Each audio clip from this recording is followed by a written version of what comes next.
fucking nervous. Okay, it's chamomile.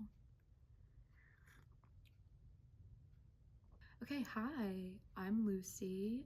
Welcome. Okay, so intro video. Hi, hello. I'm starting this. I'm excited.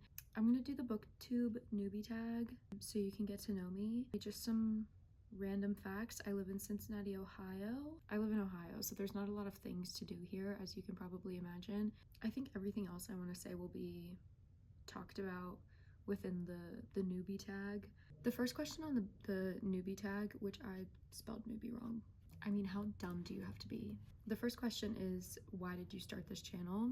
I've always wanted to do something like this, and I figured, you know, why not now? Actually, when I get into like the whole crux of what this channel will be, I think it's very timely. I think it's not needed for the world, but maybe needed for me, but maybe some other people. We'll talk about it. And so yeah, just like, why not?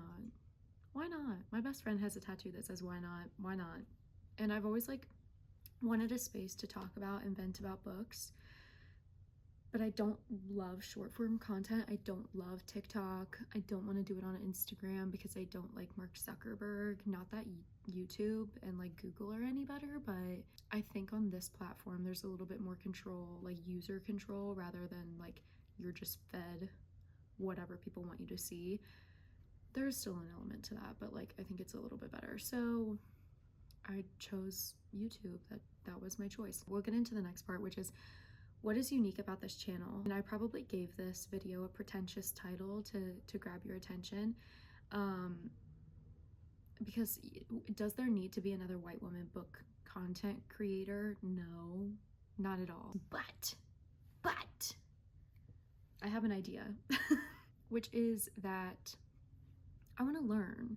I'm out of school, I'm like out of college, all of that. I'm 25, and the past few years I haven't really learned. What have I been learning? Nothing. Bits and bobs here and there, but I really want to like dive into subjects, especially things that like I think are important socially, and especially this year with our new administration. And I just think that there is a lack of people learning things. 2025, the year of realizing things. I have plans to do like episodes of diving really deep into a subject, and I don't want to like give away what I'm starting with. Some things that I would like to dive into. Roe v. Wade was overturned. I think that Roe v. Wade is a case, but just like abortion, women's health would be interesting. I could do millions of segments on racism in the US, like mass incarceration, police brutality, the civil rights movement. Those could all be separate things. But then also some things like maybe I want to learn about Picasso. Maybe I do an entire episode or video dedicated to learning about Picasso. I know that his muse, his wife, his girlfriend, I'm literally blanking on her name. She's written a book, like doing things like that where I'm really diving into a thing or a person and just like learning again. The first episode that I have already started is I'm reading 4 books. I'm reading 4 books for it, which I was kind of hoping to only stick to 2, but then I just kept finding stuff and so that I wanted to learn about. So I'm reading 4 books. I'm gonna do like documentaries. I've already watched a documentary, podcasts, any like articles that I can find. This subject in particular is a little bit more difficult to find like the specific material that I'm looking for, so I haven't really found any articles that I would like to include, but I would read some. Or like Substack essays, I'm even open to those. And yeah, just really diving in on a subject. And my hope is to either, if I do a subject that maybe you don't want to learn about, you can watch my video and either get a good idea of something, like hopefully you take away something from it, or you have found a source material that you want to learn about, or like that you want to dive into, that you would like to listen to or watch or read. A few things about it. I am American, so a lot of them are going to be from a US framework or perspective, and they are going to be things that I personally want to learn about. I hope that there are things that are also topical. I think that the first thing that I'm doing, it's relevant to where I live at the moment. Something happened and my dad and I got in a little tiff about it. So I was like, you know what, I'm gonna go read this. I'm gonna go read the sources. I'm gonna learn about this. I'm gonna come back and I'm gonna know more than you, and I know I'm gonna know more than you. I am pretentious. I am a know-it-all, so I am a Gemini. And I am also a Virgo moon, so I will be knowing. One thing I'll be doing is I'll be knowing. That's kind of like the main unique thing of my channel that I want to focus on, is I just want to learn new things. I feel like I have all of these opinions that and I don't know why I have them. Like, I know in my heart that they're correct, but I don't know why, really.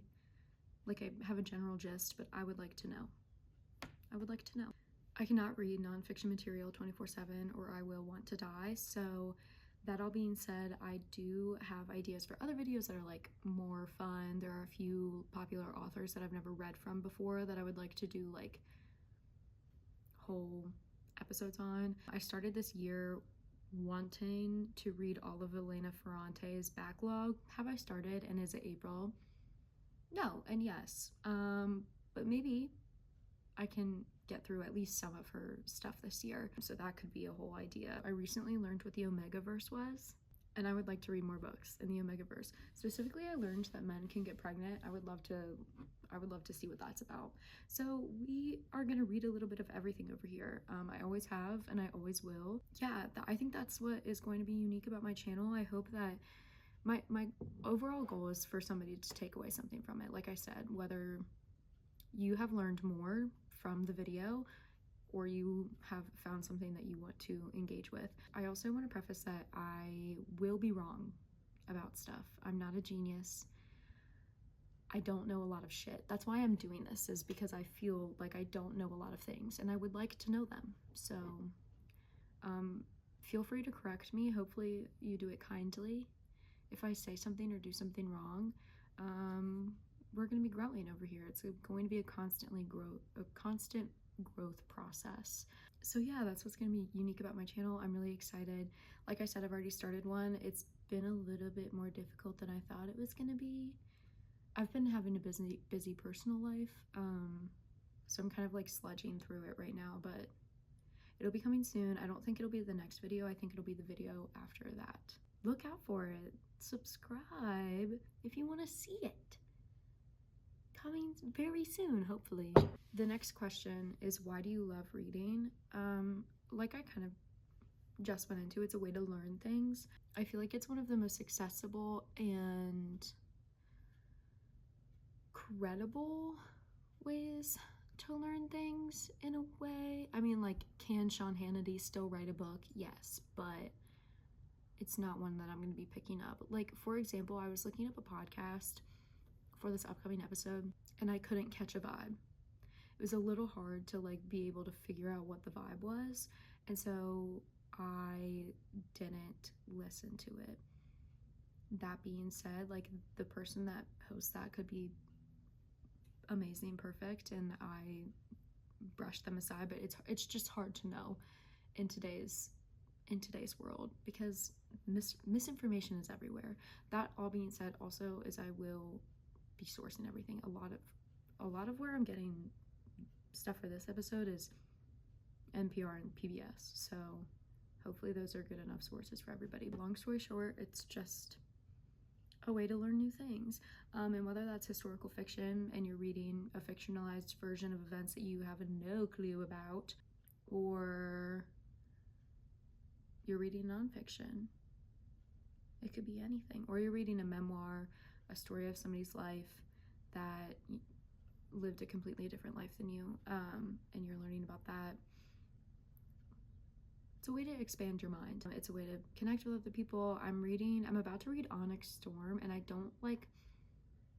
thought Fourth Wing was fine. I thought Iron Flame was like meh, but I want to read this one because I want to see what all the hubbub is about, and I like talking to people about it, and my coworkers read it, and I want to know like I want to know what they're talking about. Can you see a theme here? I'm a know-it-all. I'm nosy. Gemini, Virgo, there are issues in my brain. I gotta know everything. And then I also wrote down, which I think these are obvious, gain new perspectives, go into different worlds, etc. Things that millions of other people read for. It's why I'm doing it as well. These next few questions are kind of like probably gonna have pretty basic answers. When did I start reading? Childhood, probably like everybody else.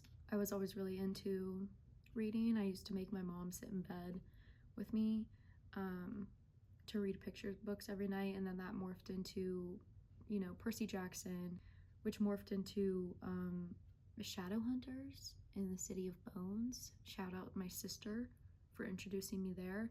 Then later I read Harry Potter. Hunger Games is in there, Divergent. Yeah, it's been an ever present journey. I will say that like in high school and then a couple years into college, I wasn't reading as much. I read like the Harry Potter series like all throughout high school, and then in college I didn't pick up reading again until like my junior year, and then or my sophomore year I got book of the month. So I just started like randomly reading again, and then I think like the next year and a half, Book Talk really took off. So I started reading Taylor Jenkins Reid, Madeline Miller, all of those like famous Book Talk authors. And ever since then, it's just been like a ever-changing, ever-growing journey of the genres that I like. I've learned a lot about what I like and what is good in my brain and what I reach for. That was not, I said that was gonna be a short answer and it was not at all, so that's really cool. Where I read, here in my apartment, mainly on my couch. It's mainly my couch, my pink couch. I love her. The next question is challenges I expect with booktube. I work a full-time job, so it's definitely the scheduling. I also am not really on TikTok. I'm not creating things on Instagram, so definitely learning how to create things will be a learning curve for me. I'm sure that this video will not be the best thing that I ever put out in my life. I'm sure that the next 6-10 videos will not be the best thing I've ever put out in my life, but that's okay because you gotta start somewhere. Everybody starts somewhere, and where I start is probably gonna be pretty bad. But we live and we learn and we persevere. The main challenge I'm expecting is like the full-time job, busy personal schedule with this on top of it. But what can you do? So the next thing I wanted to go over just before I get into my favorite genres and my favorite books are just some other general favorites that I have. In terms of music, I love Taylor Swift, and I've loved Taylor Swift since the first time I saw Teardrops on My Guitar music video when I was like in the 1st or 2nd grade. That's been my girl. I can't help it. I also love like Boy Genius, Phoebe Bridgers. I've been loving Ethel Cain.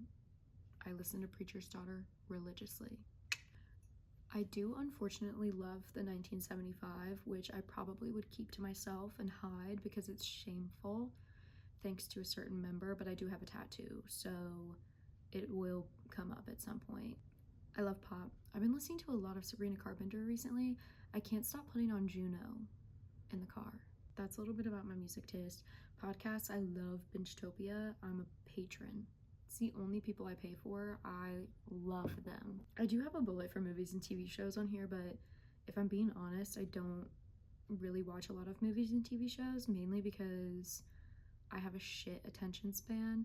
Like my favorite movies, When Harry Met Sally, Tangled. My favorite TV shows are procedural cop dramas. Another embarrassing fact about me. I just love a TV show that I can put on and forget about. I also love Gilmore Girls and Veep and New Girl. I love Veep and I love New Girl. I'm not gonna have show-stopping opinions in movies or TV shows, but I do have some favorites that I put on in the background. I'm just not very... At one point in time, I really loved The Vampire Diaries. I haven't seen it in forever. See, the thing with shows like that is I'll start them and then I'll start to get really anxious while I'm watching them, and then I have to stop watching them. So I've also only finished like 10 shows ever because they all make me anxious. So yeah, that's a little bit about me. Hobbies include reading. I bullet journal. I've been bullet journaling since 2018, so that's a pretty consistent hobby. Those are just some things about me. Let's get into my favorite books. Okay, so Favorite genres, I'll read anything, really. The only thing that I think I like really steer clear from is self-help. I just don't really care for it. I don't feel like it's ever benefited me. I just love a book, similar to music, where somebody has put into words a feeling that you've had that you weren't able to describe yourself. And so I really like literary and contemporary fiction for that reason. I love fantasy too. I do like to like get lost in a world. I don't really read it that much, but I do love them when I do read them. So yeah, my favorite books are actually on a shelf above my bed. So I'm going to take you over there and we're going to walk through my favorite books of all time. There's only a few. And so you get a gist of what I like to read, what draws me, what calls to me. Um, yeah, let's go. Here behind me are my favorite books. I put them above my bed so when I'm sleeping I can absorb all of it. So important book to me when I was a teenager, Perks of Being a Wallflower. I mean, like, do I really have to talk about this? Like, I think we all know about this book. I love this book. I mean, you can see how beat up it is. It's because it sat in my backpack, eighth grade or freshman year, for months. Months. Um, it's a highly beloved book. I annotated it really in an ugly manner, as you can see here. And because I was on Tumblr, I obviously highlighted some infamous quotes in this. Next, Sally Rooney is one of my favorite authors. She just is. I'm sorry. I love these two books the most. And then I think after these would be Intermezzo and then Conversations with Friends. I have read Normal People like 5 times. I just can't stop.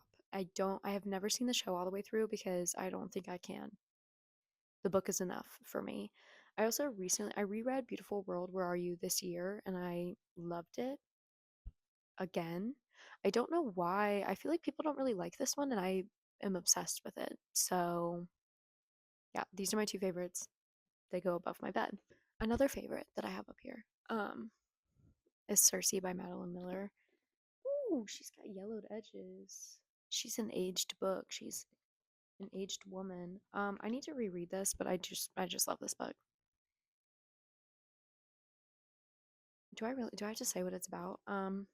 It's about Circe, woman trapped on an island in Greek mythology. I don't really know what else to say about it. To be fair, it's also been a couple years since I read it, so maybe I could go through it again and have more formed thoughts, but in the moment, I don't.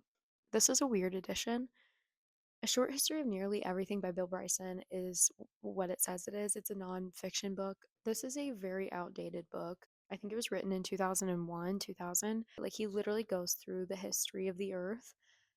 Like I said, it is outdated. There are some things that I clocked that have been found or changed or whatever.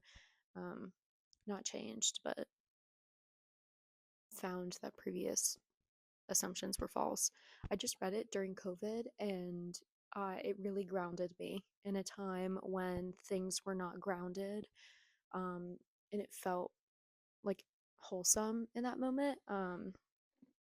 And so I love this book, or I loved it at the time, and I loved it so much at the time that I can't take it off the shelf. I don't know if I would like it anymore. I think that it was like a time and place thing, but it stays up there because of how it made me feel during the pandemic. I think I read it literally in April 2020. So she stays up there. Okay, next I have two nonfiction on here. Let's go over them. I have Trick Mirror by Gia Tolentino and Just Kids by Patti Smith. Let's do Just Kids first because I just read it recently. I think I read this in October. I love this book. I don't understand why people don't. I think a lot of people say that it reads like a pretentiously. She name drops a lot of people. Um, to me, it read like a thank you speech. You know, like when artists get up on stage during the Grammys and they like thank millions of people that you've never heard of.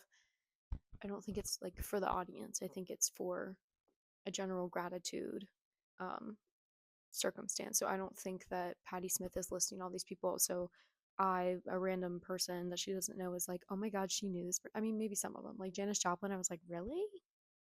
Um, but to me, it read like a lot of people like that were in Patti Smith and Robert Mapplethorpe's lives during that period that she wanted to like thank for rounding out their experience. And so I loved this book. It really was just like an ode to Robert Mapplethorpe.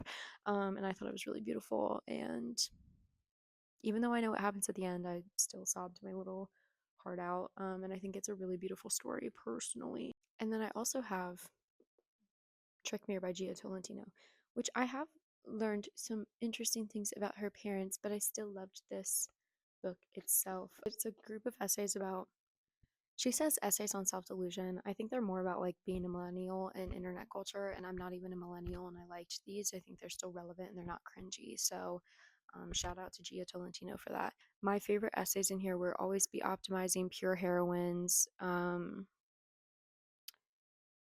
The Cult of the Difficult Woman, and Ivy Dread.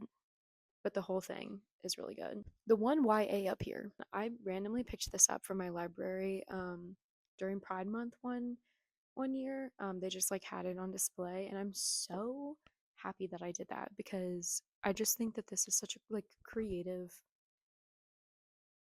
It's not fun because it deals with heavy topics, but it's kind of written in a fun, bright, creative way. I'm editing this video right now and I'm realizing that I never said what this book was about. It follows a pair of twins, or two twins, just the one pair, two people, Jude and Noah, and you follow Noah's story in the past and Jude in the present. And something has happened in between these two timelines where they no longer talk to each other. But in Noah's timeline, they're still friends. In Jude's, Noah does not like Jude anymore. And also in Jude's timeline, their mother has died, which you kind of find out in the beginning. And you're kind of just like moving in these two timelines towards a certain realization or event. And it follows their relationship. It follows Jude's relationship with their mom and her dealing with grief, and then also Noah's relationship with his entire family in the past. And it's, like I said, beautifully written, and it's wonderful, and I highly recommend everybody check it out. Even if you're not into YA, I love this book. It's so cute. And cute might not be a great word for it, but it is really like wholesome and endearing, and I love it. The last two books on my shelf are basically the same book in a different font, so we're going to talk about them together. Both of these books are about a boy who experiences some hardships before they're even an adult. In Demon Copperhead, we follow Demon. This is a David Copperfield retelling, which I've never read. This one is about Demon who grows up in the foothills of Appalachia and Virginia during the opioid crisis of I think actually he's in like the early 2000s. I gotta switch it. I can't really remember. I am originally from Kentucky. I just like, and I have family in Tennessee. Like this just like really hit for me. I feel like I'm familiar with the geography, with the people in a way. I didn't grow up in the holler, but you know, I know some people who did. You know, that type of beat. I mean, I'm from a suburb in Kentucky. I'm not going to pretend like I'm not JD Vance, okay? But I still feel like a sort of kinship with this novel. It took me a little bit to get through Scene with the Goldfinch because it was just so heavy, but it's so good and it ended really well. I love this book. I'm like, should I reread it? I read it last year. I read it like less than a year ago and I want to reread it. Also, the cover, stunning, stunning. Similar to that one, boy, hardship, whatever. This one is involved in a terrorist attack at an art museum where his mom dies. That's like the very first chapter. And then he steals a painting. He steals the goldfinch. And it kind of follows him as he moves to Vegas with his dad. Then he moves back to New York. He gets involved in antics, and the entire time he has this painting. He has a lot of mental health issues, as you can imagine, all of this like stuff going on. He's after his mom dies, he's not really he's neglected a bit by the adults around him in a way. Not all of them, but a lot of them. And yeah, another great ending to a book, and another one that made me so anxious it took me forever to finish. But if you liked Demon Copperhead and you're a little bit scared to give this one a chance because it's like 800 pages, do it because, like I said, different font. You'll probably like this one. They do have like the writing style isn't the same, so there are elements that are different. But when I finished them, I was like, wait, what? God, they're both so good.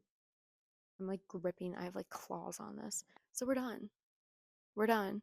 I hope you learned a little bit about me. I hope that you want to join on my journey of learning new things. Let me know if you have any like recommendations for anything. Let me know any thoughts. Introduce yourself. I don't care. Join the party. And I will see everyone very soon. I'm excited.